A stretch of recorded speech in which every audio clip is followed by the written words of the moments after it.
Sold out nga ang ticket ng Mahalima or ng SB19 at narito na nga po ang latest update hinggil sa ilan nga bang katao ang pumunta sa nasabi nga pong concert. SB19 rose 100,000 crowd at was concert rivals global festival numbers.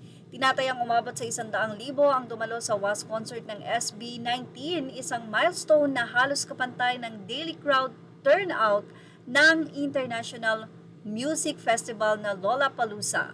Ipinakita ng grupo ang kanilang matinding hatak at solid na fan base na nagresulta sa isang pinakamalaking one-day concert crowds para sa isang Filipino act. Sa lakas ng suporta at enerhiya ng fans, muling pinatunayan ng SB19 na kaya nilang makipagsabayan sa global stage at higit pang magtakda ng bagong pamantayan para sa OPM live performances. Sabi nga nila partida dahil mga walang big network na nag-promote nito. Tanging ang mga fans lang and then ang SB19 sa kanilang mismong Facebook page. Hindi rin halos lahat ng fans ay nakapunta dahil ang iba ay nagkaroon ng problema sa kanilang flight. Ang iba naman ay walang pambili ng tickets kaya naging team bahay.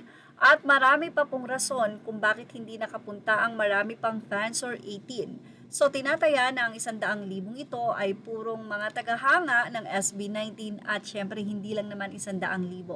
May mga Taiwanese at iba't ibang parte ng bansa, Japan, kung saan-saan din ang umuwi ng Pilipinas o nagpunta ng Pilipinas para magpakita ng suporta sa Lima. Sa mga shots na ibinahagi ng mga fans, makikita ang sobrang dami ng tao at ang napakalalaki nga pong LED screen at ilan po yan na talagang bawat station ng ticket ay mayroon. Ginastusan po talaga ng grupo at ng 1Z Entertainment ang nasabi nga pong concert ng SB19 ito.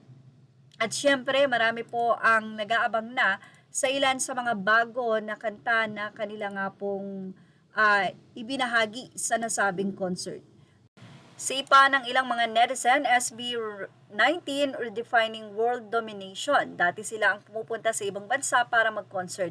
Ngayon, libo-libong foreign fans na ang dumadayo sa Pilipinas para lang mapanood sila sa concert. Yes, at kita naman po yan sa mga post ng mga fans. 250,000 na tayo, hehehe, 150,000 yung team bahay, please put it on Netflix. Biro pa ng isang netizen or ng isang fans.